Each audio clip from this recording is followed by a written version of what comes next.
All right. Welcome, everybody. Chris, where's the slides? I'm dying here. I'm dying. Hold Welcome on. to, yeah. There we go. Took All a right. second to find that. Just to There go we back to are. counting All you right. guys in. Welcome, everybody, to your monthly edition of We Are Pilots. Dum, dum, dum, dum, dum, dum. Sound familiar? Not trademarked. Not trademarked. Costly insurance claims and how to avoid them. I, as always, am your friendly host. Come on, Chris, next slide. There we go. Hold on, you forgot this part. I know. So our journals are brought to you by Jepson, a Boeing company, ForeFlight, and Boeing. All of them have a familiar owner, which is Boeing, of course.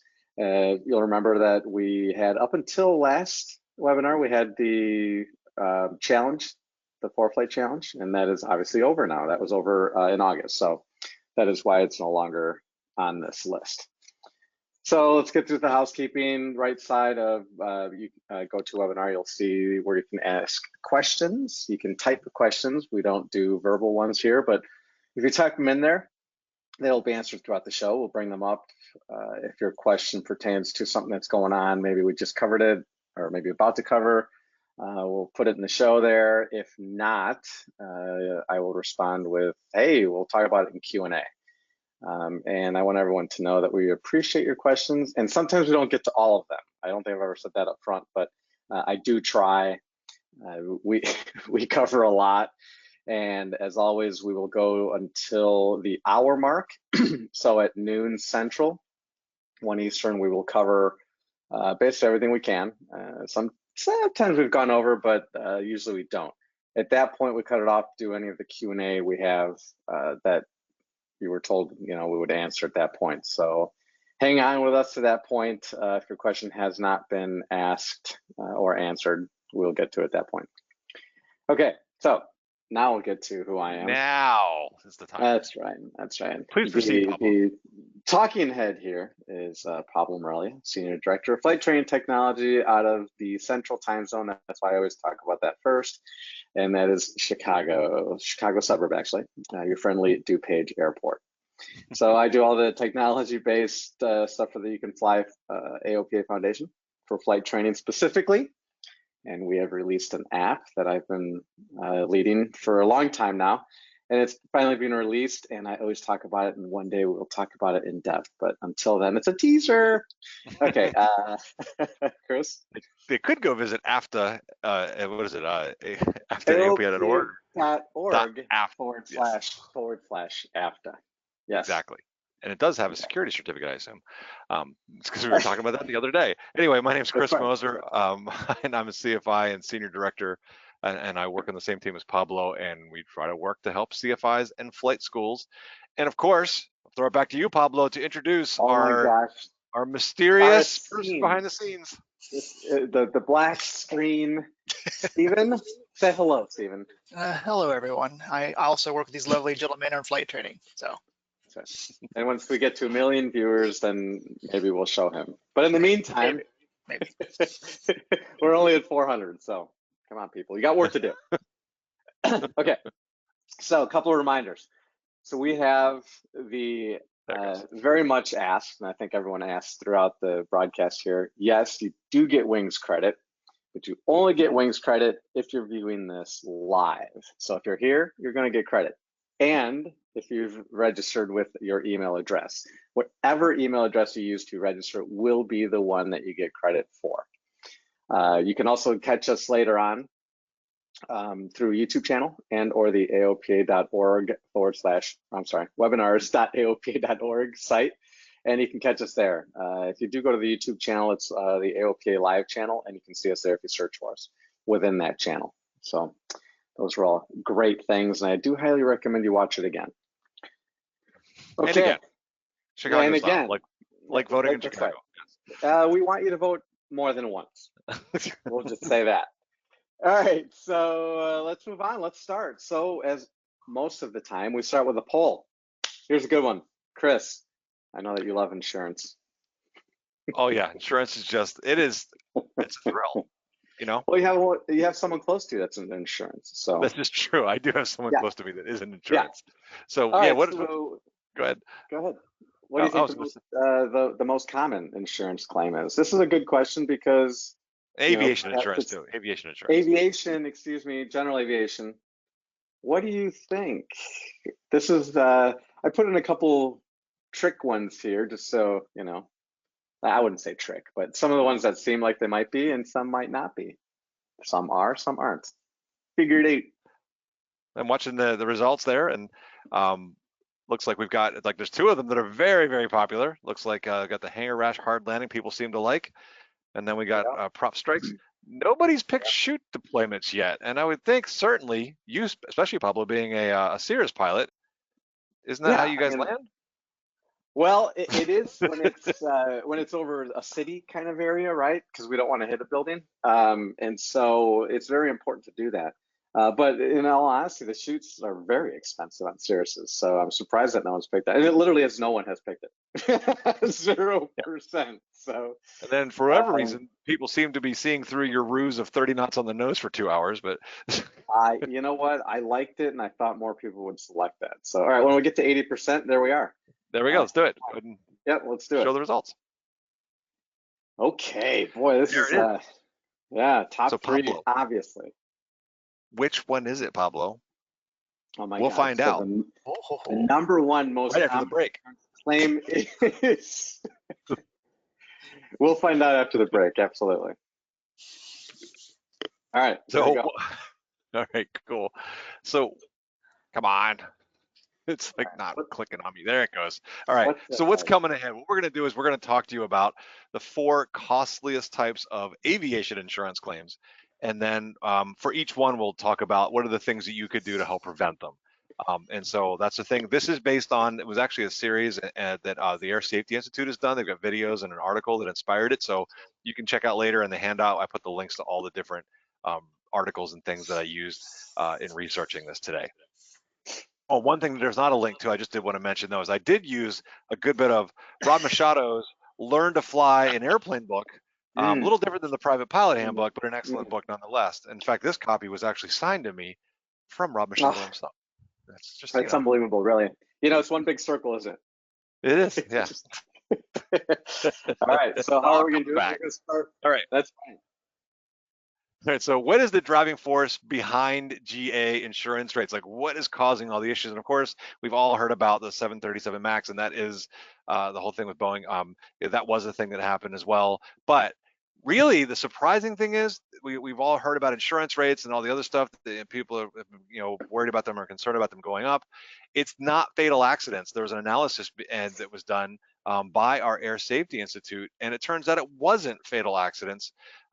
Even though it is true that fatal accidents are the most expensive, obviously they're very expensive when it comes to the loss of life, and of course nobody wants that to happen, but luckily for GA, they're not frequent. Luckily for all of us, they're not a frequent thing that happens. But which, by the way, I think is something to mention, since this is coming from an ASI thing, is that the fatal accident rate has declined.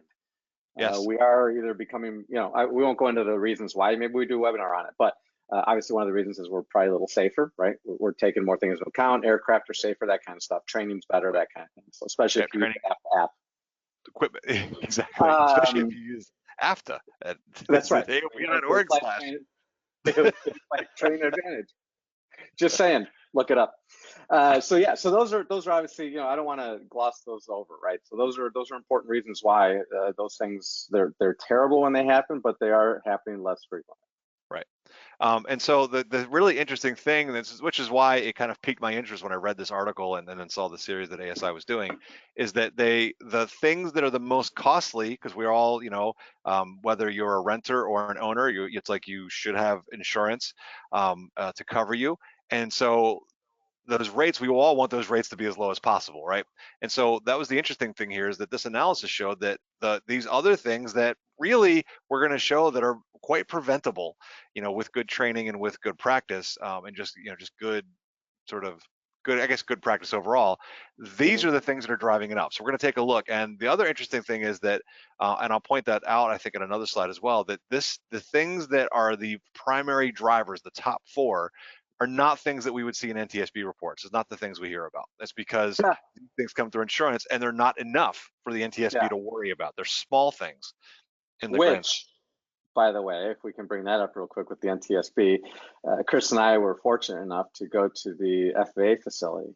And well, wait, did you go or no? Actually, I didn't get to go there. They came to us though. Remember they spoke to us, the NTSB. Yeah, but I went out there and I did go to Did that you? facility in the big one in McLean, Okay. Virginia. It's awesome. So that was great.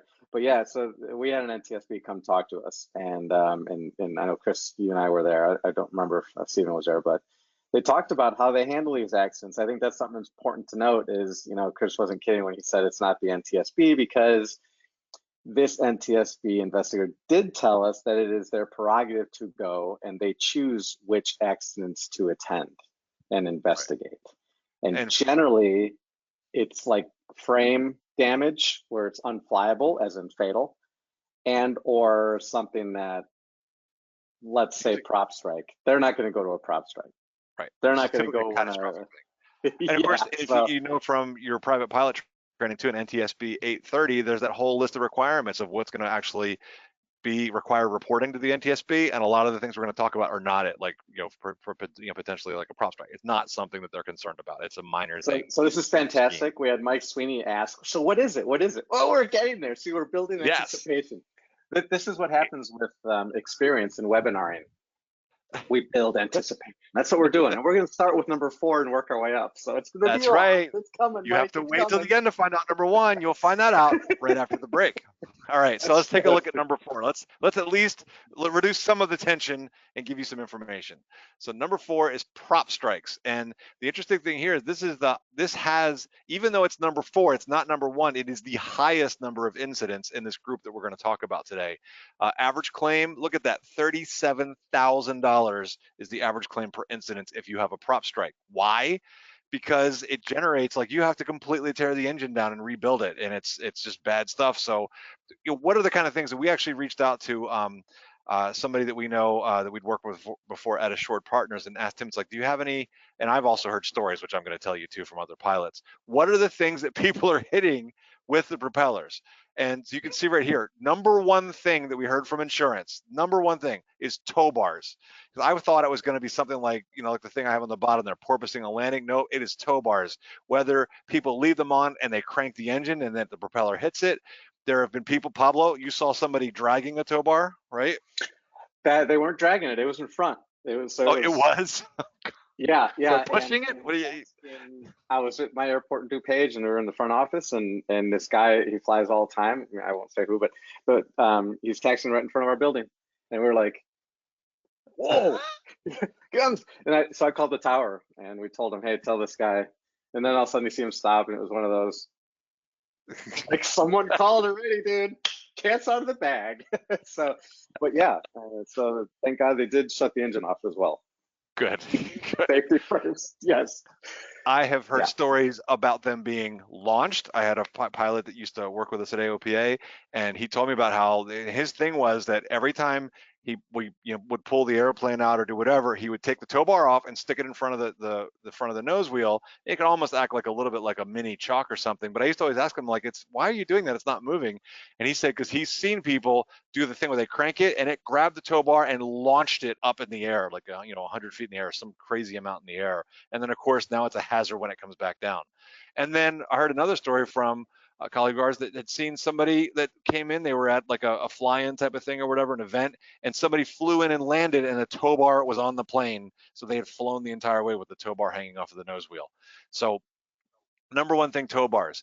Other things that the insurance claims show are things like that people have hit berms, like on taxiways, the little grass things that stick up, fire extinguishers, hangars and cars, even other aircraft. And you might remember, maybe some of you have seen that video. I know Pablo and I had seen that, and probably Stephen too, the thing where the guy was hand propping the Cirrus. You guys ever seen that one? And it's like he hand props it and then it gets away from him and it goes and runs, and I think it runs into a hangar and also hits, it was like a Porsche or something like that. So yeah, that was bad. So number 1 thing is what are people hitting? It's mainly stuff on the ground. And that will require, like, the engine, like when that propeller hits and stops the engine, it's going to require, like, again, you got to pull the engine apart and just make sure that it's not damaged or repair what needs to be done. And then the other thing that can happen too that we'll address, we'll talk about that a little bit with also with one of the ones coming later, is porpoising on landing. So it's like if you have, in fact, let's go to the next slide and talk about some of the ways to do this. So even like a porpoise, which is the idea of bouncing, and then it bounces higher, and eventually that prop's going to hit. And I've seen that happen too. I was a witness to that. We had a student out when I was instructing out in Arizona and was on a solo flight and came in and porpoised it a bit and then hit, and then there was a prop strike, and actually it can be bad too. So anyway, it's scary. So just be careful, and we'll talk about how to do that. So how do we avoid these things? Because obviously we don't want those things to happen to us. So the number one thing, and I will use this particular one a couple of times today, is be vigilant. It's like it's that fighting complacency thing, because the more we're around airplanes, the more we fly, the more we, and I even notice it's like, for me, I have to purposely fight it because we get comfortable. You know, it's like it becomes very normal, and we've got to be vigilant about it. The other thing I would say that is probably the most common thing that I see when I'm working with pilots, and, you know, doing flight reviews or just working with other pilots or students, is take your time. Because I would say, and I think I say this again later, is rushing. If you're rushing, mistakes are going to happen. So take your time. Don't, if you feel yourself being rushed, you're trying to hurry, that should be a sign right there. I need to slow down, because that's when you're going to make mistakes. And so one of the things here when it comes to especially the tow bar issue is to check around before you get in the airplane. I've done it before. It's like I've had it once where we fired up the engine and somebody came up and they're waving at us and we're like, what? And it was, we had left the chock in because we're putting the throttle and you're like, why isn't it moving? Or the brakes? It was the chocks. We had left the chocks in. So, and that was just because we didn't take the time beforehand to take one last look, finish my pre-flight, everything's set, we're ready to get in, take one big look around. Are the chocks out, tow bar gone, fuel caps on? Just take a look at those big things, making sure we didn't forget stuff. And then I would recommend, it's like, you know, a lot of times we don't have things like the tow bar is not on the checklist anywhere on the pre-flight checklist. So maybe add it to your checklist and then make sure you use your checklist before you go to get in. So just try to do as much as you can to double check. So, you know, part of that, you know, adding it to the checklist, your chocks thing was pretty good, right? I think I would assume that everybody has at least once forgotten to remove chocks, right? Mm-hmm. But one of the things we talked about in our pre-flight here was, you know, something simple that I used to do. I don't do it now because the Cirrus has a different, you know, pull thing. Is I would put the Piper, when I used to fly Pipers, I would put it on the front wheel. That way, if I forgot it, you know, now is it going to stop me? No, but you're like, what was that? You know, and you can. There's the, you know, the tow bar. So it's just something that can be done, you know, in case you forget the tow bars, put it right. I don't know why you wouldn't just put it away if you take the time to put it under the front wheel, but you know what I'm saying? It's those things that will make you remember that there's a tow bar. So there's a lot of things, and that's where I think your third bullet really helps, and put it in your checklist of, you know, maybe not avoid prop strike, but tow bar. Just put tow bar. Tow bar, and I think chocks typically is on the checklist when you do that, but the one thing that is not is the tow bar is not on there. And I know some people stick it in front. I agree with you. Normally, if you're not going to use it, put it away. But in this case, it's sometimes where it's like we're getting fuel, and so we pulled the plane out to leave room for other people to get out while we're waiting for fuel, and then you might want to pull it out some more before you start up, that kind of stuff. So there may be reasons why you do it, but that's it. I have to admit, it was Mark Evans, actually. I'll give a call out to Mark. He was the one that told me about the idea of like, don't leave it on there, because he had seen people start up and just launch it. Things during taxi, because we talked about people hitting berms and other stuff. It's like, of course, you hear people hitting taxi lights and all kinds of stuff. And so the big thing is you need to commit to, while you're taxiing, no multitasking, because it's like, as much as we think that we can do it, we know scientifically we cannot. And so it means no programming, avionics or anything else. Do it before you start.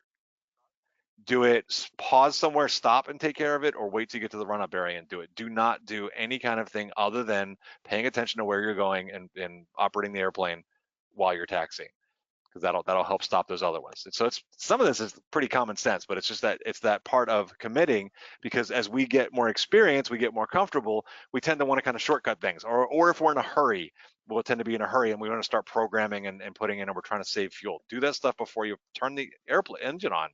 Like, you can save your flight plan and your GPS, and then when you fire it up, it's already there. So there are other ways of doing it, but don't do it while you're taxiing.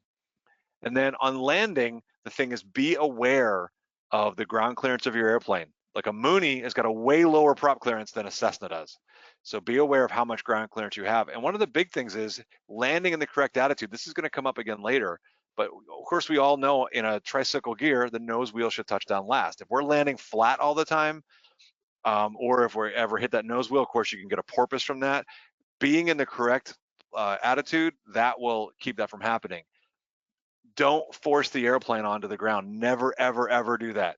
If you're going that fast or whatever, and we're going to talk about this again later, but if you're going that fast, you really should, don't force it down. If you force it down, you're looking for a wheelbarrow, you're going to have a porpoise that'll happen. So if you're going that fast, just go around, give it another shot, come back in and set it up. And we'll talk in more detail about that in a minute. Okay, that was number 4. So next, number 3. The number 3 most costly thing that happens in aviation insurance is hard landings. And there's the ASI video I know that I put in the handout, so you can check it. And they'll talk about some of the FAA definition. They came up with their own definition. I tried to really simplify it down, which is basically you're impacting the runway with an abnormally high vertical speed, more than the gear is able to take. And that can result in all kinds of damage, as you can see there. And this is the kind of stuff too, in some cases, it's like, I guess if you did it hard enough, you might get something where the NTSB would be interested. But in general, it's going to be more, damage is going to keep the airplane from being flyable. But it's expensive. $48,000 per repair is the average. That's a lot of cash. And it's, of course, the airplane, if you have a hard landing and you're not sure, get it inspected by a mechanic. Have them check it out. And this is what I saw too. I mentioned, go ahead. Well, there was one, I feel like I've seen or heard of or been a part of every one of these. I was telling you that there's a one, I forgot what kind of was. There's an older one. It's got the cowling with a radial. It's like a 180 maybe, 190. Anyway, Cessna 180, 190, older plane. And they had a hard landing at DuPage, and FAA hung a ticket right on it. It says it's unflyable, and it's been sitting there for a year. Wow. If someone wants it, fix it up. But frame damage can't be flown. And it here's the tricky part. You could do an entire walk around, which I've done, and you look at this plane, and it doesn't look like there's anything wrong with it. That's the crazy thing to me. Right. But yet there's the FAA tag on it. So it's like, all right.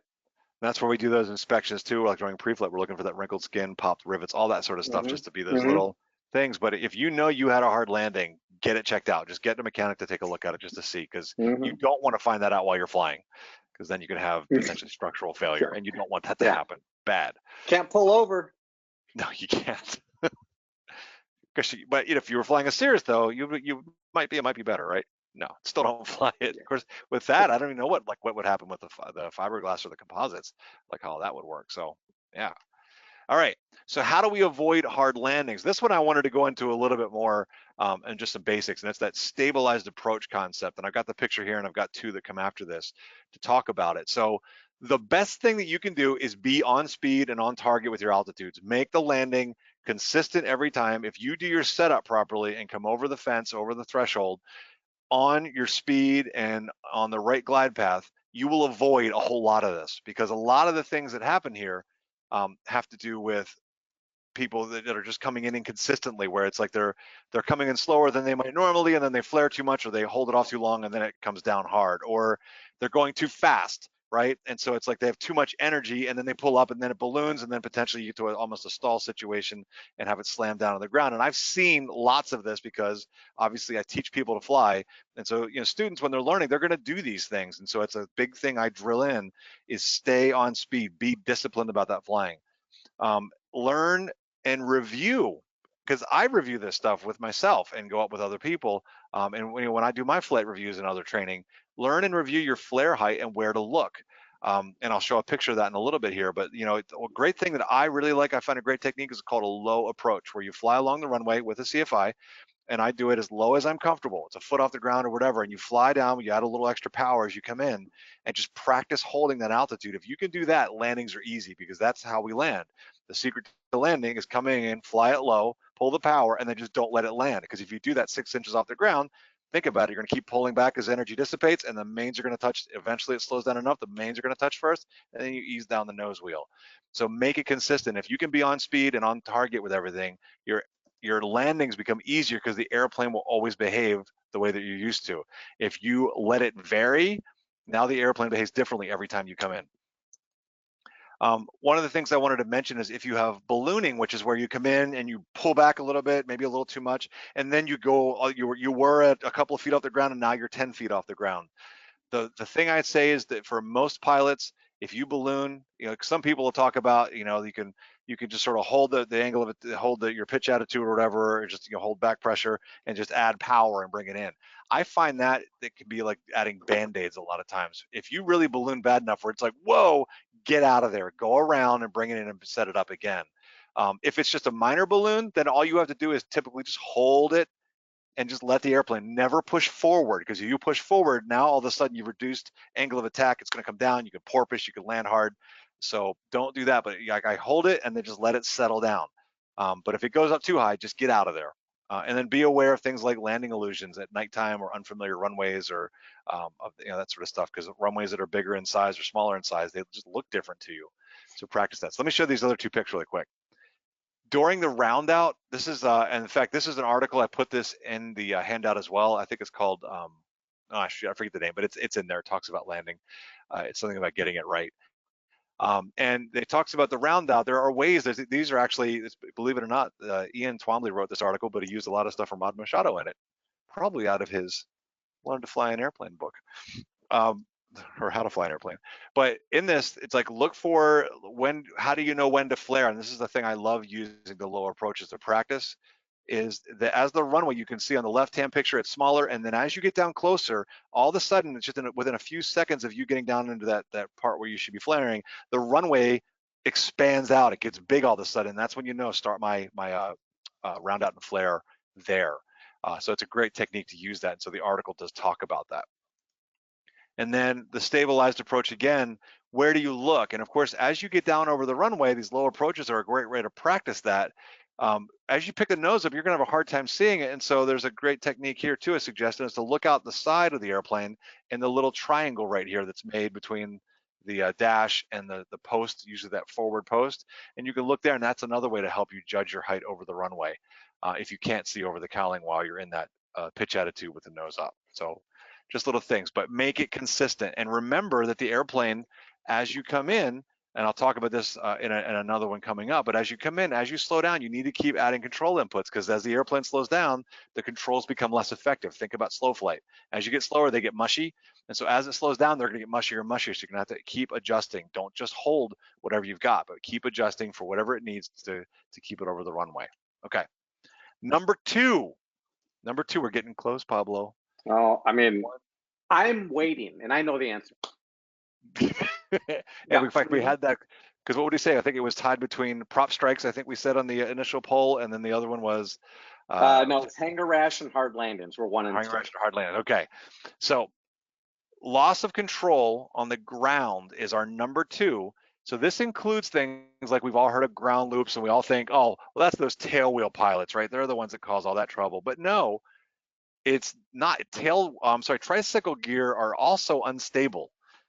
And I think, Pablo, you had a story about that, right? Because we know the tail wheel, that tail get away from you. You can see that the picture there, the wind blows over and the wind goes up, and you end up making a loop. But tell me about and I've got a story too, but tell me about your story with the tricycle. What happened? Okay, Piper Archer, doing my long cross country. First stop, Monroe, Wisconsin. Look at this, I'm giving up all the details. It was a little windier than I expected. I knew there'd be some wind, but a little bit of gust there. Small runway, narrow. I came down. I thought I had it pretty much under control, and I actually don't remember exactly why I got off a little bit. I think it was just too much of a crosswind, and I just didn't compensate for it correctly. And when I came down, I mean, the plane just, and I'm doing one of these where I'm like, no, thankfully, I had just enough rudder, and it just come on. And, the tail wanted to kick out, but it didn't. So all was good. And so I apologize to Travel Express 11 years later. They didn't know about this, but we were fine. On record. I caused no damage, but it was an Archer. So yeah, and we were fine. The Piper hung on well. But yeah, I wish I could remember to fulfill the story of why. My guess is I just probably didn't put enough in. No wing down. I don't know, whatever it was. But yeah, came out of it okay. But that thing would have gone around. It would have been bad. Yeah, like run right around on you. All And the way. for me, what happened was the thing that stands out in my mind as I was instructing, I had a student and we were coming down, and at Frederick, we've got about a 5,000 foot runway, and there's a taxiway in the middle. And so normally, flying a 172, normally if you land within that, that first third of the runway, I always aim for the 1,000 foot markers. If you land there, you got plenty of time to slow down and get off at the middle taxiway. Otherwise, now you've got to taxi down almost to the other end. There's another taxiway down towards the other end, and then of course at the very end. And so what happened was we were rolling out still kind of quickly, and unbeknownst to me, the person pushed on the rudder pedal trying to make it off that taxiway, and we were going way too fast for that to happen. And if you ever remember riding a tricycle bike, what happens if you try to turn it going fast, that the wheel behind you is going to go right up and over, and that's what happened. We started turning. I felt the wheel next to me go up. Luckily, I jammed on the rudder to the left rudder and was like, got it straightened out, and then applied brakes. And the lesson there was, do not do that. You need to slow down before you turn. And we talked about how unstable even a tricycle is, especially at high speeds. Think of the tires we've got. I mean, they're little tiny tires on our airplanes. They cannot handle that. So yeah, so really unstable. So be careful.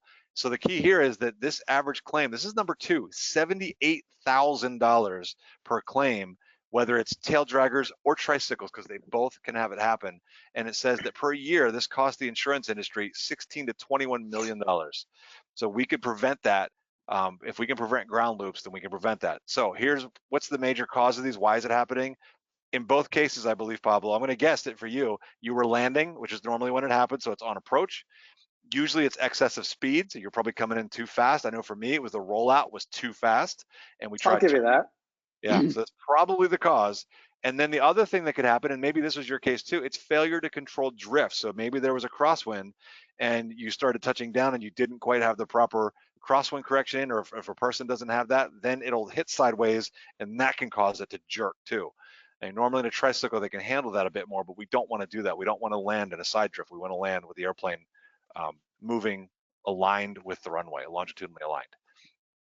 Okay. Yeah. Longitudinal line and moving along the center line. So and FYI, because I know everyone's probably wondering, because it was my long cross country, my next stop was Madison, Wisconsin, which is a class Charlie, and it went splendidly. I touched down, I had the wing down, I had the one wheel. I don't even remember landing. That's how good it was.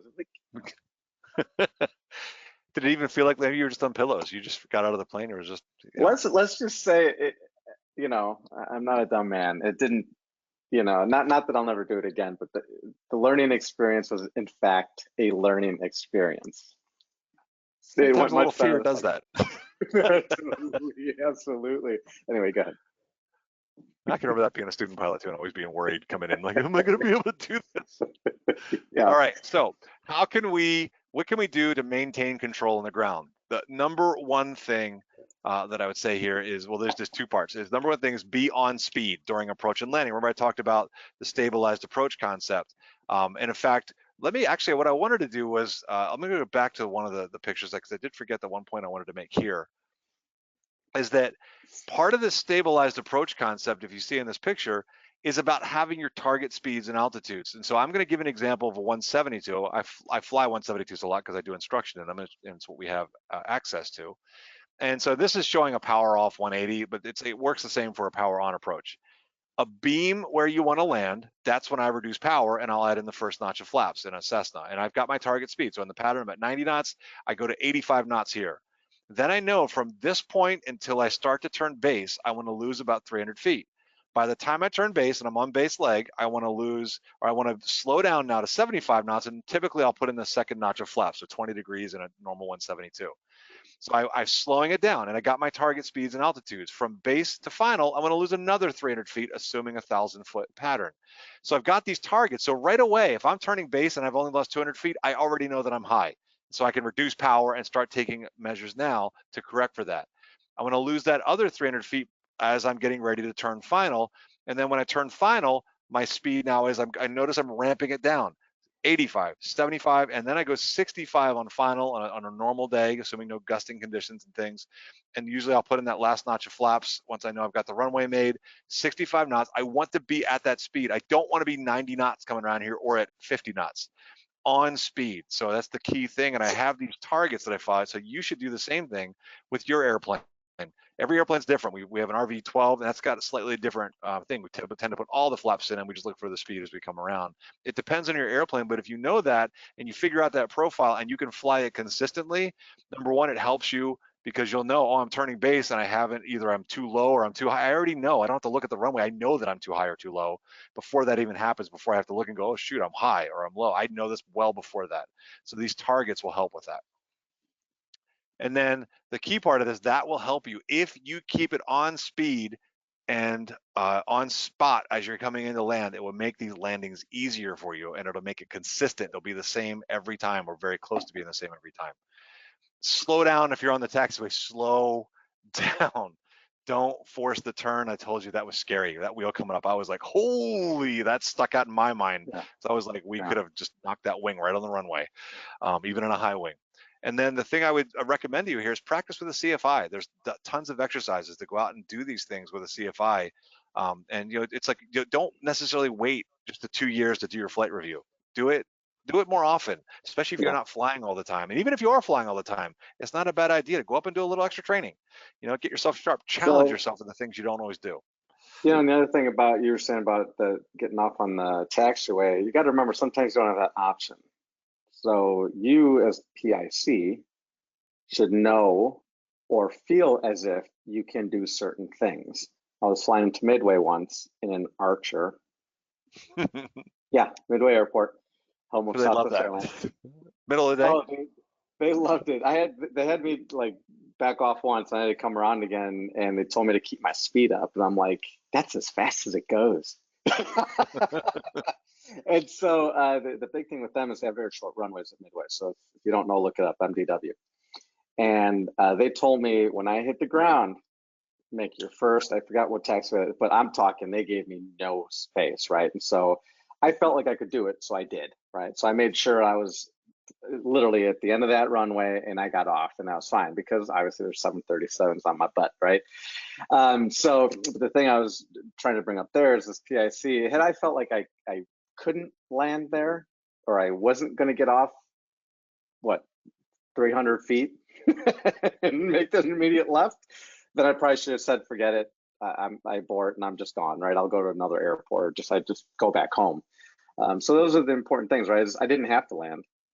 I was going there for a purpose. Yes, it was a business purpose, but if not, I didn't have to go there. So break it off. You don't have to do it. And I think those are the things that I think every one of our webinars have said eventually at some point is, right, remember that you're the decision maker here. If you don't feel comfortable, don't do it. You don't have to do it. So this is there's so many things you just brought up, Pablo, too. The one is being that it's pointing towards our next webinar coming up, which we'll talk about, which is we get to talk to somebody who is an air traffic controller, and you get to ask them questions. So we'll talk about that at the end. But the other part is to remember too that when you're coming in that situation, that is your runway. That happens even at Frederick. We'll have somebody behind us and they're like, hurry up, and you can feel maybe even the controller's not doing it, but we often feel pressure because we tend to want to be mission oriented. I want to do it. I want to do it well. But remember, if you miss it, it's not the end of the world, because I tell you what's going to be a bigger pain in the butt to ATC is if you have a ground loop on the runway. Now they have to shut the whole runway down while they get that off of there, right? Yeah. So it's like if you happen to miss it, it's like you are the pilot in command. So it's like Pablo said, if you're thinking, oh, I'm not going to make it, this is just not worth it, go around and you can always head out. If you have landed and you're like, oh shoot, I'm too fast, don't force it. Because like I said, if you tip over and have a ground loop, now you've caused way bigger problems than the air traffic controller getting annoyed that you didn't make the taxiway that they wanted you to make, and just get off at the first one. So like I said, don't try to do it on purpose. Do what you can within your limits. Be safe, but remember you do have pilot and command authority. While you're on that runway, that is your runway, and don't cause an accident just because of that. And a lot of times it's self-imposed pressure. Yeah. So I said practice the CFI, and so two things that you can do to practice with that is that there is, like, you can practice rudder and control use. In one of the videos, I know that it's in the handouts. If you go take a look at those things, they've got this thing called drift exercises, and so it's where you come down. It's kind of like that low approach thing that I talk about, where you fly down along the runway, you know, like a couple feet off the ground, whatever you're comfortable with your CFI, and then you just practice staying in that sort of round out sort of level attitude. The other thing is that you can do that same thing, but you're drifting back and forth. You're purposely drifting back and forth to practice what the rudders and controls feel like while you're down there. And then review your crosswind landings, because that's what this is all about. It really comes down to being on speed and being directionally controlled when you touch down. And your crosswind landings, training that part, that's a big part of it. And like Pablo said too, it sounds like you had the same epiphany I did. I did not have it till later. I remember during my private just always going like, oh my gosh, there's a crosswind, what am I going to do? And just feeling like somehow I pulled it off, and it was a mystery of how it worked. It wasn't until Yeah. I was out in Arizona and I was coming back, and I'm trying to think, I might have been working on my commercial at the time, that I came back and we had a storm or some wind moving in, and I had to get it down. It was like, it was a decent wind. It was brisk, let's put it that way. And it was enough that I remember I came down and I remember having to put it in, and it was so exaggerated that I had the wings banked over, and then I felt it go, the upwind wheel, then the downwind wheel, and then the nose wheel. I was like, oh, that's what you're supposed to do, right? Same Yes. thing. Yes. Yeah. And so what I would say to you is, one of the best things you can do to practice that is grab a CFI, especially if you're not comfortable with crosswinds or it's still a mystery to you. Get a CFI when you have a nice windy day, especially not a gusty day. A nice steady windy day is the perfect time to go out and do crosswind landings. And I do crosswind low approaches. I have the person fly down the runway doing the low approach, putting those corrections in. And once they can get it, it's like once they get the picture in their head of like this thing that both of you and I have seen, once you get that, you're like, oh, I get it now. And then it's not so hard. And then the only other tip I would give you on the crosswinds in this case too, is that I talked about those controls. As you're coming in, I've seen people do it where they come in, they set it on final, and they think, okay, I've got this much rudder in. I think that's what I used to do before I learned, like before I actually understood what was going on. And I would just sort of set it and then come into the flare and never change it. Well, remember, as the airspeed's slowing down, the control surfaces become less effective. So you need to constantly be adjusting. And so I don't want to say you get to keep adding more. You just need to do what it takes to keep it aligned. And so know that it's going to change. So as you're coming in and you're in that crosswind landing, even in your flare, you've got to be adjusting potentially rudder and aileron and everything else. So go out and practice. Go on a nice windy day. You will learn a ton from doing that. Okay, it's number one. I already previewed it there, but number one, I don't think we actually put this on the poll. So like those that were picking, I think it was, what did we say? The hard landing was the Hard best landing. one out of those. Yeah. It was the best one. I was thinking that too, like, crap. Yeah, it's Which okay. is kind of the same thing, but yeah. But we kind get to see the number one reason, the number one thing that causes this is gear up landings and gear collapse, which in some sense is, I guess, not a surprise, right? Because we hear about this happening. It is the costliest problem in GA, and it's the second most claimed. So even though I know we had one before, I think it was 78,000 per incident. This one, it says the average is 70,000, but they happen more often than the other one. So you add in that combination of this, it's so expensive, plus that it happens so often, that this is the costliest problem. And again, it's that hidden issue in the statistics. You don't see this in the statistics, so the NTSB doesn't investigate gear ups. They look and go, yeah, you didn't put your gear down, okay, or that, you know, they didn't come down for some reason. Why does it happen? From talking to the insurance folks, I want to appreciate Josh too at Assured Partners for helping with this one.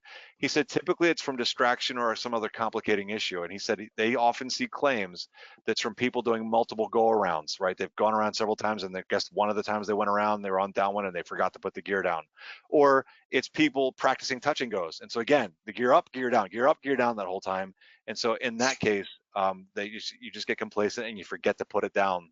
That one time is all it takes. The other thing that can happen is you can also have gear collapse, and usually this is from mismanagement. So whether it's putting the gear, like thinking you're putting the flap handle up or the flap controls up, and instead you pull the gear up, and then that can, you know, if there was a, like you bump or whatever and it takes the squat switch off or whatever, then you can have it where the gear could collapse, or it's after maintenance. A lot of times after maintenance it could happen too, again, where the gear handle might be up because they had it up on the stand or whatever, and they just, for whatever reason, the mechanic was doing something and didn't put the gear handle back down. So these are the reasons that can happen. So what can you do about this? The other ones we talked about is training, right? It's all about practicing controls, doing low approaches, this sort of stuff. But what about this one? Well, remember I said I was going to bring it back. It's take your time. If you are rushing, right, and whatever that is, if you're getting behind the airplane, this is the kind of time you're going to forget it. I would say it's, to me, this is cockpit discipline, and I use this for everything. And you notice the picture I've got over here. I show this flow. So I've got this flow. You've got mnemonics that you can use. Some people use like GUMPs and that sort of stuff, which is gear, or actually it's gas, undercarriage, mixture prop, and then seat belts, or people have variations of that.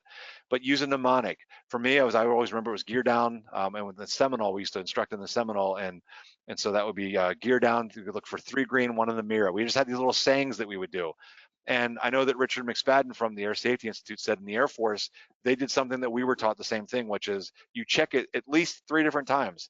I check it. Remember I talked about that stabilized approach. I'm a beam. I'm going to pull my power and put my flaps in. Well, if I'm in a retractable gear airplane, it's gear down, pull the power, etc. So I'm putting that gear down 1 and I'm checking gear down. On base, I check gear again. Is my gear down? Checking gear again. And then on final, I check it a 3rd time. So checking it 3 different times at least, and you just build these habits in, and then of course use your checklist. So flows and checklists. And what I do is I do a flow. This is what I use for the 172. It's I start at the fuel selector. I work my way out to these controls, come across. And so if I had a retractable gear, the gear would be right here. I'd be checking, is my gear down? I come over, I check the switches, whatever I want to do, and then come across the instruments and then down the engine instrument panel and the avionics. So have a flow for your airplane that you do. And I do this before I do the checklist. I flow because I'm going to catch 90% of what I need to do. I'm going to get done with this flow. Sometimes all of it, sometimes I miss stuff. Pull the checklist out, and now I can verify, did I check everything? And that way you're not accidentally skipping things. It's like a way of simulating having a second pilot. And here, I love this point, Pablo, this one, and I think we talked about this and you were like, yeah, right? Richard mentioned that he did, I guess he looked into some statistics about this, but this thing that we always hear for gear ops, there are those who have done it and those who will. And he says that is not statistically sound. That is not shown in the statistics. And in fact, it's a bad thing to think about because now it gives you this sort of defeatist attitude. It's eventually going to happen. It's going to happen anyway. So whatever. He said it's not true. It's like if you think about it, if I follow good procedure, if I stay disciplined, it doesn't have to happen to me. And so I can prevent it. I don't have to be one of the people that has it happen. So just keep that in mind. I know that you had, what did you want to say anything about that one, or? Yeah, so for me, it's with the motorcycles. People always tell me, I went to the dentist yesterday and he was like, oh, so something about when did you put it down or something? He said, have you ever put it down? Because I was wearing all my gear. Have you ever gone down with those pants? I was like, I've never crashed. So no, with these pants or without these pants. And so that's the thing is almost everybody that doesn't ride motorcycles, and some that do ride tell you that, oh, you're gonna, it'll happen. Like, not necessarily. Obviously you can only control so much as your own cocoon, right? Everything that you do, but I can help minimize those chances by doing things that many people probably don't do.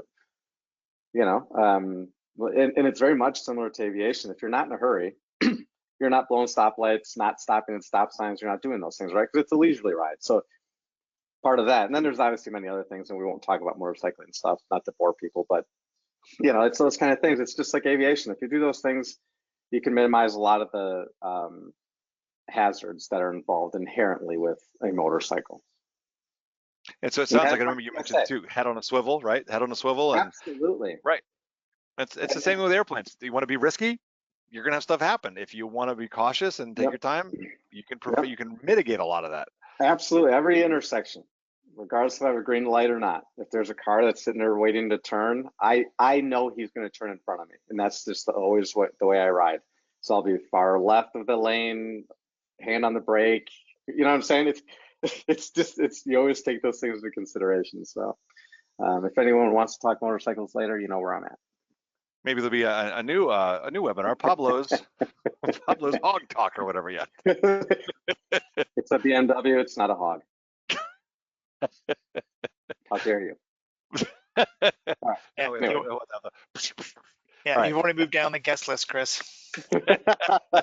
That's right. That's right. All right. So to kind of wrap this up, what are the key takeaways for this one? And this is when I was looking over the stuff we talked about and kind of like what the best practices were. These are the things that stuck out to me. One is, I think that one of the things that I try to instill in the people that I work with and train is be disciplined about your flying. You need to do your good habits all of the time, not just some of the time. If you find yourself rushing, that's when mistakes are going to happen. So like be aware of what you're doing and slow down. And if you're that far behind, maybe you should be driving instead. So don't rush, and like the things that you're supposed to do and you're like, well, I'm in a hurry, I'll just skip that. That's the stuff you shouldn't do, because that's when you're gonna make mistakes. And I know, because I've done it. I've rushed, and then I've had things happen where I take, oh shoot, I forgot to do that or whatever it was. So it happened to me, which is why it is so ingrained in me and why I emphasize it so much. Don't normalize deviance. So in other words, that it's like if you're coming in and you're like, I told you, for me in a 172 in a normal wind condition, it's 65 knots. It's not 66. It's not whatever. I'm working to be on speed. I want 65 knots to fly precisely. Always work towards it. That doesn't mean that I'm exactly on 65, but I'm always working towards it. I'm getting it where I want it to be. I don't accept 70 or 60 or whatever else. I'm putting it back and getting it where I want it. So fly precisely. And then if you make a pledge about I'm never gonna do this or that, or I've got my procedure, my standards, do that every time. Don't let yourself get away with like, well, this time I'm in a hurry, or this time I don't have to do that, or normally I wouldn't program a taxi, but there's nobody here anyway. That's when you're asking for trouble. So stick to your pledges in your training. And Pablo, I know that you're the one, you really like this one. How about the common sense one? You want to give your point there? Yeah, so let's talk a little about common sense. You really can't teach it, right? It's almost like an innate kind of sense that people have. Apparently, the sense part of the double word common there, common sense. And so I think listen to yourself, right? I mean, there's a lot of times, from the simplest things to, like when you're going to work, is this appropriate for work? Well, if you have to ask, it's not. And so I think and it's true, right? And so a lot of those things, you sit there and when you get into the plane, and Chris mentioned earlier, if you're in a hurry, things seem to go out the door a lot faster. So don't taxi and fill in your GPS as your taxi. That's kind of one of those things. It's like, where you're going, and you should know the general direction, right? If I'm going to Iowa, I'm going west. Northwest, southwest, what the 90, 270, 260, whatever it is, I don't know. But if I'm really in a hurry, listen, I'm going to do my checklist items. I'm going to get in the air. I can always set the GPS in the air. I know which way to go generally, right? I can set it in the air. So it's those little things like that I think common sense should take over, and listen to that little, that whatever it is in the back of your head, whether it be your wife, whether it be a friend, or your CFI. I know my CFI, when I'm landing, there's things that always rush through my head because he just always repeated. I mean, you get sick of them, but now you're like, thank you, right? It's just the same things he said to me every time when I'm landing. And so listen to those things. Don't say, oh yeah, I got this. No, you might not this time. Remember, it's always this time might not be that time. So and this is one of those things we talked about in our pre-flight there with Chris, was common sense. I wanted to add that because I think it is something that, like I said, you can't really teach it. You can put it in checklists and stuff, but just listen to yourself. And be aware. One of the things along with that too, the part you said about, because I have the same thing, I have stuff that my CFI has taught me that stay with me. And so that's one of the things I want to say is practice with a CFI. And in fact, it's really a common thing when you talk to DPEs and other stuff. They say that usually the most proficient many private pilots is on the day of their check ride. And then after that, it starts to, because you've trained so hard, you try to be so current. The same with instrument pilots. It's the day of that check ride. So in that sense, that's where I highly recommend that idea of listen to the things you've learned and go back and review them, because if you were the most proficient then, that should tell you something, that those things were important for me to be really safe and be prepared.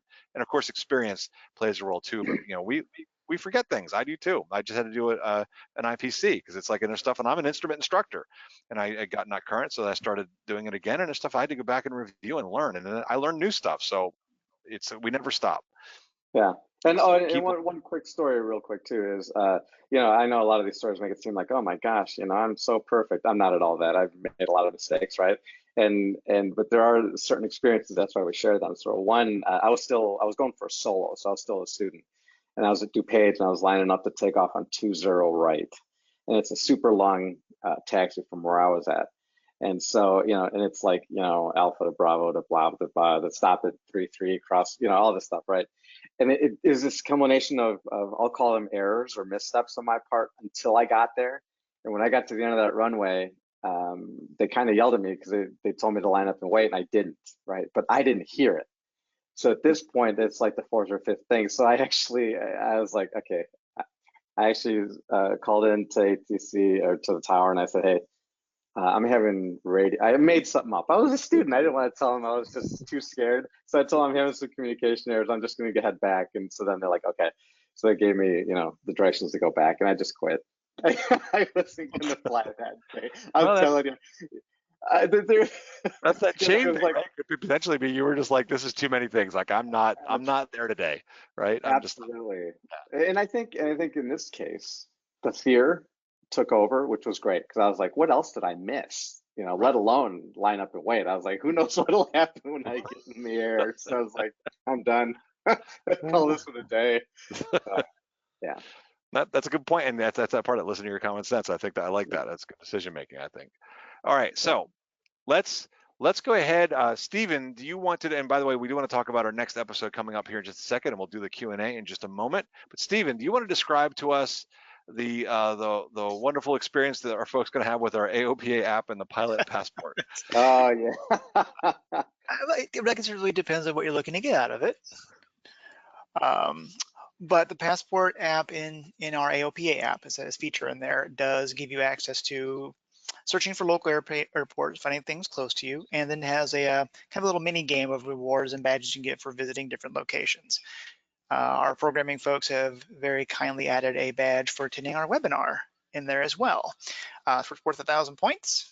And so if you attend the webinar, you can plug it in, get those points, get the little badge, and it counts towards some of the various sweepstakes and drawings that they do by pulling some of the higher scores from the app, from the passport users. So this little graphic should give you kind of a basic information on how to put that in. It's in a little menu within the app, and you go to the passport and add it to the redemption code in the provided by event host. Yeah. Then get the code, and then enter it in, and you should get the green thing. And there's our code right there. It's that YCF web. That's what you can fly web webinar, and then today's date, September 9th, 09/21 for 2021. Yeah, right, so check it out. Enter affiliate code, I believe, is what the menu item is. Yeah, see it right there in the picture. It's written as, yeah, enter affiliate code. Redeem affiliate code. Yep, that's what you're looking for. That's what I was tripping over. Cool. All right, and the code will be on this next slide as well, I believe. Yep. So we'll do our Q&A, but before we do that, let's just take a quick jump ahead to our next episode because we're coming to the end of our hour, and then we'll continue on and answer all the questions that we possibly can. But our next episode coming up, October 14th, is that still the second Thursday? I think it is. It's still on schedule, second Thursday of the month. October 14th, 12 to 1 Eastern time, and we're calling this one Behind the Headset with ATC, Behind the Headset. Here's what's cool about this one is that we have an experienced air traffic controller that's going to be with us, who's going to join us, and his name is Damian Gupperlet, and so what we wanted to do is we'll talk about, we'll discuss some things, but we really wanted to do this one a little differently. We want you to send us your questions ahead of time. So if there are things that you've always wondered, and I know I've got some of my own, but things that with ATC of like, this is stuff that I never understood what they're trying to ask me to do, or I've always wondered about that, or I just want to get clear about this process. For me, for example, I just asked him this the other day. I was talking to him, and I said, what does it mean when you want us to make a 2-mile base? Like, what do you want? Do you want us 2 miles out? What does that want? And so he gave me the answer, and I'm going to save that for next month. But so join us, and if you want, there's a QR code right here, so you can take your phone and scan that, or there's a link, and I think, Stephen, you put it in. I already did it. Perfect. And is it in the chat as well? Right now. Oh, he just did it. He put a question in. So go to this link, use the QR code, look in the handout. I believe Stephen put the link in there, and submit your questions. Also, I think we're going to do a social media campaign coming up here in the next couple of weeks, so look for it there. But tell us what you would like to ask. We will then organize them and use those as part of our presentation so that we can have Damian answer your questions. And he's a great guest because He worked at a small general aviation field over on the eastern shore of Maryland. He worked center at Potomac Tracon. He was in the military. He was in the, I believe he was in the Navy, if I'm not mistaken. I'll have to verify that. He's worked with the FAA, and he now works for a contractor. So he's got tons of experience as an air traffic controller. And he can address all the different types of the stuff we talk. He's not just done one thing. He's done lots of different things. So he's going to be a great guest. So I hope he will come back and join us for that. I think you really like that. All right, let's go back to our Q&A and hit us up, Pablo. What do we got? Let's talk. So we had a couple questions pertaining to the insurance itself. Like someone said, well, oh, the insurance would cover, like a prop strike or something with a tow bar. And he says that I thought those would be negligence. I will say that I don't even think we're going to get into answering these because we're not insurance people. Insurance carriers are different, policies are different. There's so many different things. And by the way, legally, I think we shouldn't go there either. I would think, though, aviation insurance, and I don't have any experience because I haven't made any claims on mine, but Chris, do you know or have anyone maybe on a personal story that would know if something like any of this, like what is and what might not be covered? Right. And Stephen may chime in on this one too, but what I would say is, again, I am not in insurance either. But what I will say though is that we did a webinar back with our flight schools, and in fact we have that same guest from Assured Partners. We were talking about having him as a future guest, so maybe we'll do that. We can talk into some details about that. But based on just the conversations that I've had with them, it does sound like they do cover it. But the default, and Stephen probably can back me up on this, you need to read your policy because that's how you'll know whether these things are covered or not. So yeah, I don't want to go into specifics. I wouldn't be able to answer those. I don't know it well enough to do that. But from talking about it, like when Josh, who we had talked to, kind of mentioned that they had these claims, and I'm assuming that they were covered. I don't want to answer definitively. But Stephen, do you have anything that you wanted to add in, because you actually worked in insurance for a bit? Well, car insurance, but it's the same thing. Still recovering insurance, so it's an ongoing process. But typically, yes, your policies will always have some exclusions and things that are very specific that they will and won't cover. More often than not, though, a rep will be their job is to find coverage. So if anything's a little ambiguous or the way it's worded can be kind of bent to apply to that situation, they will err on the side of caution and protect you. That is their job. Best thing you can always do if you're really, really unsure is talk to your underwriters. Talk to the person that helped you with the policy, so they should be able to explain it to you in layman's terms and just go through it line by line if you want them to. And that's a great point, Stephen, too. I remember that conversation that we did have with Assured Partners, and they said that too, is like they are there to help you. They're not there trying to jack you up. They want to provide good customer service to you because they want you to come back and renew. That's how they continue to make their money, and they're trying to be helpful. So yeah, give them a call and ask if you have specific questions. And also I know that they also told us, read your policy. It's like, well, it may not be fun. It's important to do that. And if you have any questions about it, then call them and ask, and they will be glad to explain it to you. That was always the first step of my job when I was handling claims work, was finding coverage. You get the basic info, find coverage for the person calling for help, and then you move forward. That was always our first goal. There you go. Okay, so we also had a couple people, I think there was very early on, and I answered them online here, but there was a couple people that asked about the insurance premiums themselves and how are they affected. And specifically, two people asked, did the 737 MAX affect insurance rates? And in fact, it did. So, yes, it did. Yeah, and so there's many factors. Sorry, yes. guys. But yeah, the basic thing, and again, I am not an insurance expert, but I was speaking to some insurance. I stayed at a Holiday Inn Express effectively. I spoke with some insurance experts, and they did explain that for most of our aviation policies, there are I think a couple of companies, maybe some small ones or whatever, I don't know, but they have some that have their own fund that they use. But most of the aviation insurance is through, and I forget, and I don't know all the details, we'd have to ask them, but there's basically a big pool of money that they use to draw upon.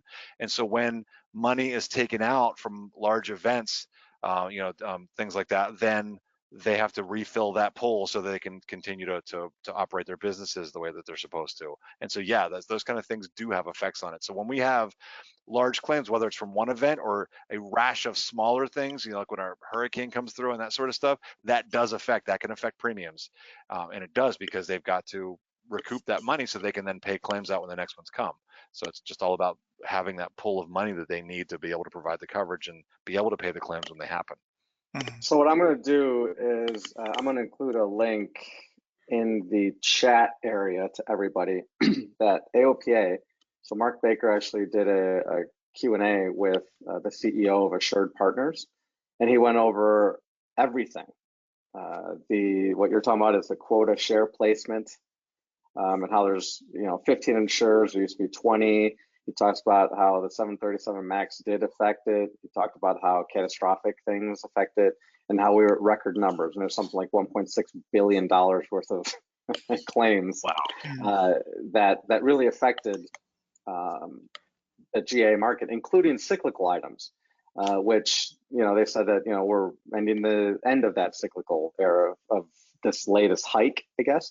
And so I'm going to include it in here so you guys can read it, because it actually is very interesting. It includes 4, 5, 6, 7. There's 7, 8, 9. Ooh, it goes on 11, 12. There's 13 different things that they talk about, and he talks, literally how the insurance brokers offer insurance and what increases the price. So I'm going to hit that now. Cool. So if you go to your chat right now, I did put it to all. You'll see that it's aopa.org/ I won't go into all of it, but it's news and medical, blah, blah, blah, blah, blah, blah, blah. So it's a long link, but go there now and you can see it, and that'll basically answer many of the questions, if not all of your questions, pertaining to costs and where those things come from. And this sounds to me too like that. It sounds like folks are interested in this. So I think we probably want to plan out that we were talking about doing it. So maybe we'll do a future episode, and we'll bring in some insurance experts, and they'll be able to answer these questions and really get specifics and give you some tips. Yeah, that'd be pretty good. Insurance, always a fun topic. Hey, we made fuel fun somehow. I was going to say, we did weight and balance for an hour, and frankly, it was stimulating. So there's a lot of things we could do. Okay, so let's get to some of the other questions. So someone says, during a ground loop, I've seen an explanation refer to rollover of the tire. I have never seen a definition of that. Do you know what rollover means? Is it actually the tire coming off the bead? That one is, I don't know. That's a good question. I'm not sure what that would mean. It sounds like it, because again, I'm now speculating. I don't know the actual answer. I'd have to go and do some research and ask, but it wouldn't surprise me if that could potentially happen, because if you have enough drift, then yeah, I could see the tire getting pulled off of that if you were to hit it hard enough, or sideways hard enough, because they're not made for that. And there's little tiny tires. So potentially, yes. Unfortunately, I'm sorry that I can't give you a specific answer to that one. Well, listen, then we're not complete, are we? No, we're not. Okay. On the 172, do you have a ratio for speed and crosswind on final? A ratio for speed and crosswind on final. I guess, are they asking like how you would adjust speed for that, or I'm not sure exactly. I believe they're probably talking about that chart that tells you what the crosswind ratio is. Oh, okay. There is a great rule of thumb that you can use for this. And in fact, I've verified it. Yes, like that. You stick your thumb out the window, and whatever you feel, that's what you go with. Lick it first. So you lick it. You do have to lick it. All but the rule of thumb that you can use for this is that if the wind is up to 30 knots off the runway, so in other words, let's say you're landing on runway 30 and the wind is 330, then whatever the velocity of the wind is, half of that will be a crosswind component. So if it's 30 degrees off the nose, half. And I use it for just a little bit off. Like if it's 20, I just go ahead and call it half. So if I've got a 10 knot wind, then 5 of that's going to be crosswind. If it is 60 degrees off of the runway heading, so in other words, if I'm flying 300 is the runway and I got 360, wind out of 360, 60 degrees, that's all of it is crosswind. So 60 degrees and more is just all direct crosswind. So if it's 10 knots of wind, that's 10 knots of crosswind. So that's the way I do it, because obviously, you can't be there with your E6B in the cockpit as you're landing trying to figure that out. And of course, your EFBs will tell you that stuff ahead of time, for whatever's reported on the METAR. But that's how I do it. And so then I adjust. And then, of course, I don't adjust speed for a crosswind unless it's gusting, and then I do the whole half the gust factor thing. Okay. Here's a specific one, which I don't know if we have an answer to, so I think we'll have to generalize it. I want to know about VFR flyways, San Francisco particularly. I would like to know what ATC says about coming over the Bay Bridge and then cross over Oakland Airport. Again, very specific, but maybe generalized to just general VFR flyway. So generally the flyways, and I'm almost wondering, are they trying to put one in for the ATC webinar? Was that later on in the conversation towards the end, or? You know what, let's do that. Gene Gulfis, if that's what you'd like to do, go ahead and let us know there, but let's generalize on the, well, yeah, VFR flyways have nothing to do with this webinar. So I'll do a brief answer on that. So generally with the flyways, it's like if you just want to check for that flyway, typically those flyways are going to keep you out of Class Bravo airspace. So if you were to look at that and see that the flyway with the altitude and the route that it provides is staying out of Bravo airspace, then there's no reason that you shouldn't be able to fly over that unless there's some other sort of intervening airspace. So I would say generally yes, but check it, because you might have one where there's like, typically if you're going to have a VFR route through Bravo, it's called a transition route normally, and so then you have to get permission and talk to ATC obviously before you would get clearance before you enter Bravo airspace. So I'm hoping that answers the question. But if that's for our guest, then yes, let's save that for next month and let us know. Yeah, I like that. Oh, Gene says it was for the next one for ATC. Thank you, Gene. So Chris, there it is. We'll get the expert to answer it. Yep. Yeah. Very well. Thank you so much, Gene. Okay, let's see. So someone said GUMPS. Now they answered, I think, Uzman, and he answered his own question by looking it up, but he said, can you go over GUMPS again, what it stands for? And maybe we can go over what it stands for, maybe just if there's additional information for each of the letters. So the general GUMP or GUMPS check, GU, so Golf Uniform, Mike Papa, and then some people add a Sierra onto the end of that. I'll tell you what those are, and then I'll give you another variation, and I've seen lots of people come up with their own variations of that. So the G is, so the Golf is for gas. That means to check your fuel selector, make sure you're on the fullest tank if you're switching back and forth like in a Piper, or you're on both if you're on a high wing like a Cessna. The U is for undercarriage. That's making sure your gear is down. Obviously, if you have undercarriage or gear installed, or if it's retractable. I always like to make the joke when I'm doing that in a Cessna, I say down and welded. But the next one is Chris, credit for a great joke. I know, it's perfect. I would like to say, because I did tell someone this, is even if some people, I know when I said it yet, but why not just keep it in there, right? Just like you said, it's a joke, a great joke, but keep it in there, right? Because if you do fly a retractable gear at some point, it's there. You've gone over it. The habit. And so that's the thing, is that even if you do it in a fixed gear, it's good to have the habit that you remember to think about it. Like, and I literally, when I do that, I will literally look out at the gear that's outside the window. So it's a bit much, but yeah.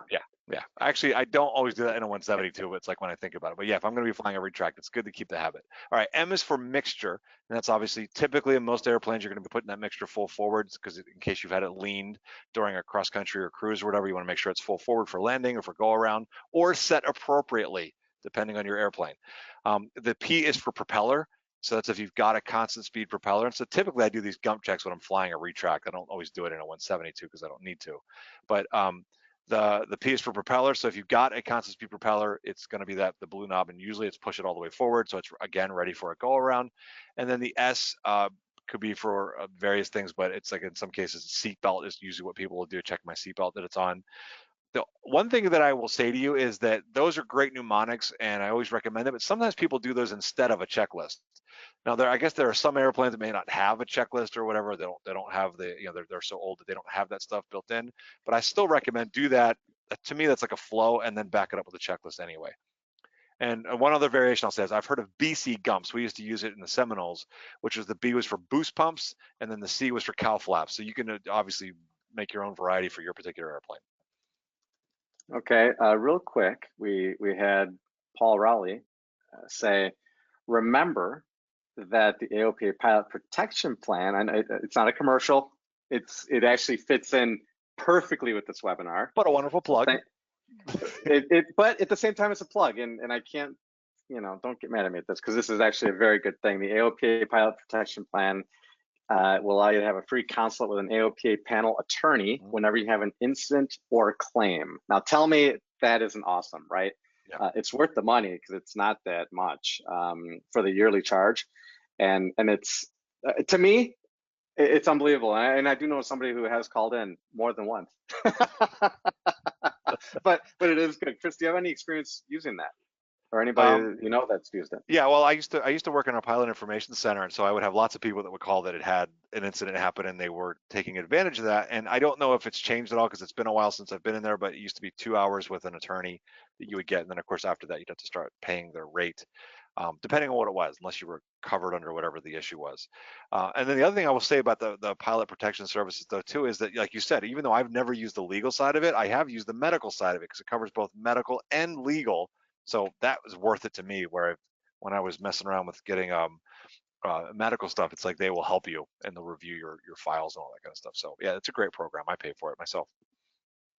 Yeah, and I, AOPA should get mad at us because it's probably the one thing that we left out here that is probably the most important, other than the common sense and things we've talked about. You know what I mean? It's like, it's, especially if you remember, it's fantastic. Yeah, it's a great benefit. Oh, look at that. We have some of the plans. Awesome and so well worth it. Thank you, Alex. I did not plan to say that. Okay, we have I don't know why, we're getting a lot of crosswind questions here about gust factors. Is it okay ever to not use flaps in a crosswind situation? So I'll combine a couple of them. Yeah, so not using flaps in crosswind, is that ever okay? Gust factors, I remember something sort of an add half the difference of the gust factor to your approach speed, something like that. So maybe we can just cover that in general in terms of flaps and gust factors. Okay, so yeah, I can definitely cover all of those. So what I do is, this is based on when I do instruction and everything and stuff that I've read and just my experience, that yes, coming in, I definitely follow the half the gust factor rule. So in other words, and just for those that may not know, if you have the wind and it's 10 knots steady, gusting 20, so 10 gusting 20 on the ATIS or on the METAR or whatever, the gust factor is going to be from the steady wind to the gusting velocity. So in other words, that if I've got 10 gusting 20, that means I've got the steady wind at 10 and I got an additional 10 that it could potentially gust up to. So you take that gust factor as 10. So it's the 20 gusting minus the steady. So I got 20 minus 10 or 10, and then take half of that. So you add 5 knots onto your approach speed. And I use that rule to help because it gives you a little extra airspeed. It's protect you in case the gust were to happen, that you're at like a slightly lower angle of attack. You're a little farther away from the stall. It gives you that you don't want all of a sudden the control surface to become super mushy because it gusts and then shifts or whatever. Like if it goes from 20 to 10, all of a sudden you've lost 10 knots of airspeed. You don't want that happen. So definitely do that. And then when it comes to the flaps, I often do that. If it's really gusty, I typically will land maybe in a 172 with 10 degrees of flaps. I will not typically do the 20 or 30.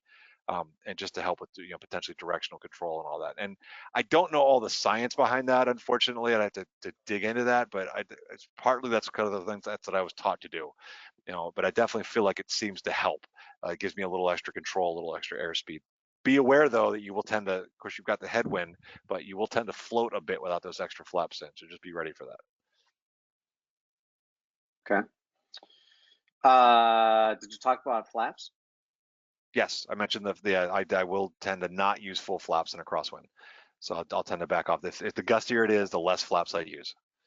So I think one of the things probably to remember here too is, you mentioned about always hitting the speeds and stuff like that, but pretty much every landing is different.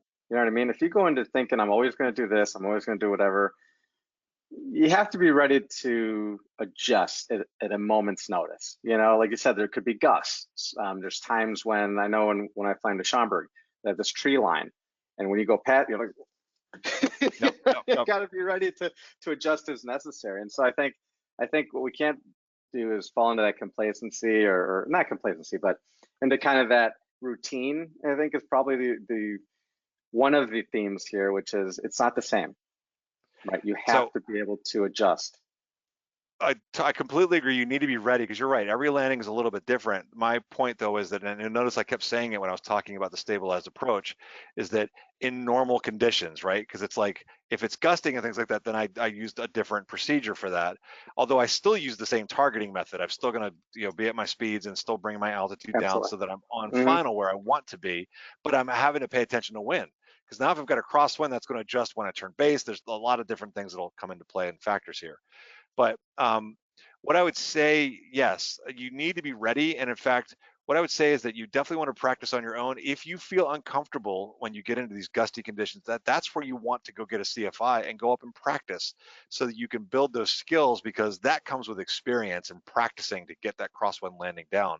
Because it is landing, I always say, it's probably one of, if not the most difficult thing that we do as pilots, which is why I love to do it, because it's a challenge to try to do it well. But I will tell you, I've got, I don't know how many thousands of landings under my belt, not to mention how many I've watched as an instructor. And I will say that it's like, I very much am an advocate though, is like the reason that I say to do it the way that I do is because it works. It's very consistent. If you keep your speeds and targets on, it's consistent. And then you apply that when you get these odd conditions. Like in a crosswind, I'm not as worried. Like on a normal thing, I am trying to put it on a spot, and then I get like, I really I want it right on this spot, and that's where I want to put it. And then you never force it down, but I always work towards that. Crazy gusty. Now because I always work for that precision, if it's gusty and stuff, now I can give myself a little bit of leeway. I want to put it in this range. I'm going to get it down in that area. I know I can get it there and get it in that range. I'm not worried about exactly hitting my spot. I'm worried about getting it down smoothly and under control. But because I practice that precision, it allows me to, even in those gusty conditions, to be pretty good. I'm not worried about getting it right between the 1,000-foot markers, but I know now I give myself a little bit of range there to deal with the fact that it's going to be gusty and it might balloon and all the weird things that'll happen, and be ready to go around too. So, And as a quick follow-up, or you could just fly out of an airport that has 4 runways, and there's always a runway into the wind.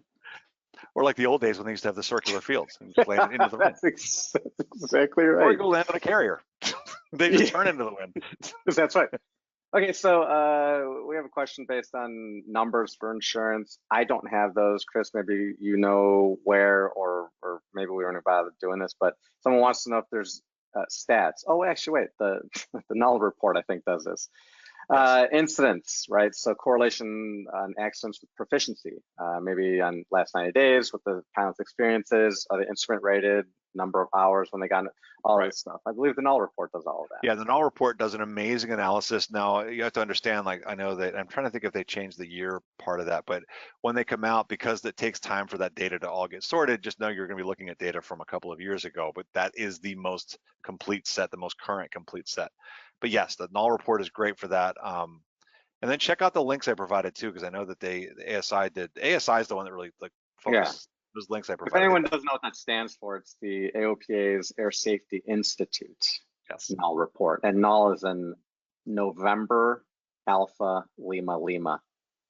And that's from null. the Air Safety Institute. So that's on their webpage. In fact, I think it's an interactive thing they've built into the website too. It's pretty cool. Ooh, fancy. Mm-hmm.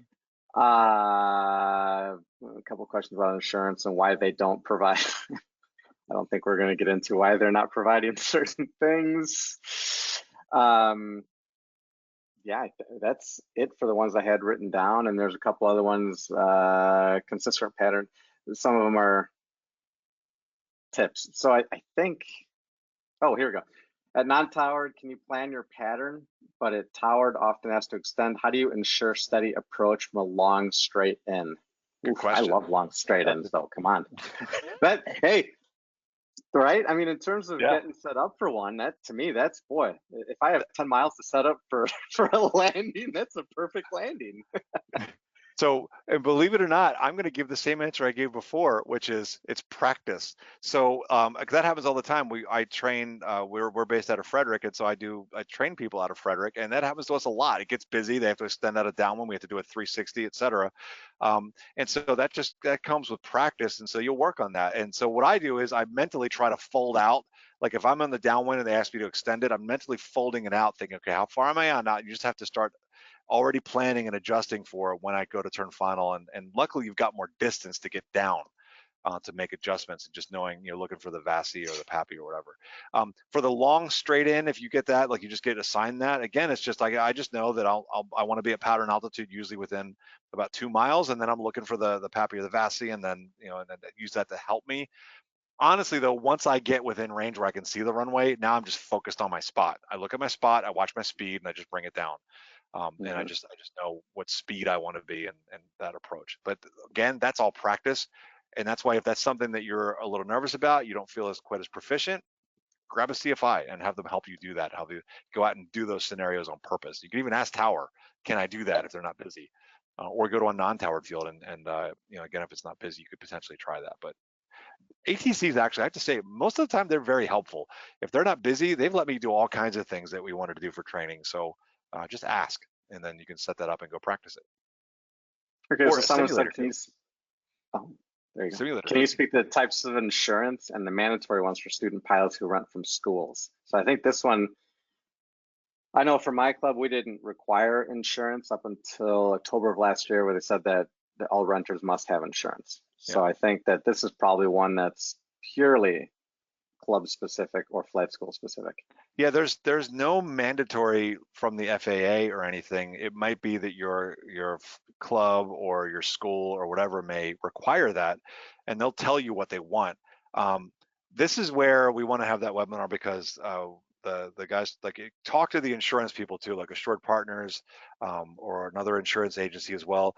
Talk to them and ask them for that question. But the type of insurance that you're going to want, and I would definitely recommend that all student pilots get it, is renter's insurance, because you got to remember that the school has a policy, an insurance policy on the aircraft, but that's to protect them.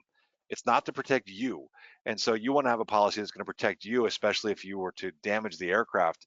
Unfortunately, you want something that's going to help you pay for your part of that, because the insurance company is going to come, and maybe Steven, you could verify this based on the car experience, but they're going to subrogate. They're going to come after, like, they're going to pay out that claim, and they're going to come back to the person that they think's at fault and try to get them to pay them back. Is that correct? That, in a generalized way, yes. Yeah. So yeah, there's a lot of detail that goes into that, but typically, they'll look at the person that is their customer, that who's paying the policy. They will take care of the damage as quick as possible, and then if there's a way for them to recover what they spent, they will find a way to do so. Right. So that's something where we definitely want to have that webinar. I think this is the kind of questions that folks have them that we'll be able to answer if we bring one of those folks on. Yeah, we're getting a lot of questions about specifics. So maybe we talked about it, and like I said, weight and balance was really stimulating for an hour. Perhaps we we bring on somebody from Pilot Protection Services, and I don't know, maybe just a lawyer in general to talk about, maybe Assured Partner, somebody like that, to talk about certain things that they look for, they don't do, and why they do certain things. I don't know. Maybe we look into that. We could definitely make at least an hour out of something like that. Oh yeah, easily. So, yeah, cool. Okay, that is it. Oh no, somebody said, okay, last one. We said the top 4. Do you have the 5th by any chance on the most common? Unfortunately, I do not. I was looking for that. I was looking for that data, and I wasn't able to secure the data. But I don't have the number 5, so I don't know what that one is. I know. Why top 4? Why not top 5? Why was it not there? I don't know. Maybe we'll do a show on the next 6. Okay. Round the top 10. Yeah. I mean, that's gonna be a challenge. 5 through 10. Oh gosh. Well, on that note, I'd like to remind everybody that October 14th, 2021, at 11 o'clock Central, will be our next webinar, Behind the Headset, ATC. And I think, Steven, if I'm not mistaken, you have said that you're getting a ton of questions already. Yeah, no, the forum's got a notification ding that comes through to me when the stuff comes in. So it's been going off quite frequently since we mentioned it. That's awesome. Can't wait. Yeah, that'll be good. So go to that, and it's on the screen now. I think everyone should see it. You can either go to, well, I don't know why you want to type that in, but you use the camera to scan the QR code. Someone said they couldn't get to it, so hopefully that was just specific to them. We do have a really I'm not even going to mention your comment, Alex, about BMWs and Harleys. So we'll just say your LOL will go as stated. So, oh, he doesn't ride. Oh, he's okay. I'm going to remember that, Alex. Next question is not going to be asked. So yes, and then we are recorded. So Josh asked, is this recorded? It is. And you can go to the webinar.aopa.org to find us there, and you can go to the AOPA live channel on YouTube to find us there. So thank you to everybody. I think we got through most of the questions, not all of them. So we'll see you in a month. Cool. Can't wait. All right. Chris, you'll have to play us out one day with your guitar. Oh man, I don't have it right. I have to get it hooked up. Yeah. All right. Steven, take us away, sir. All righty. Thank you. Bye, everybody.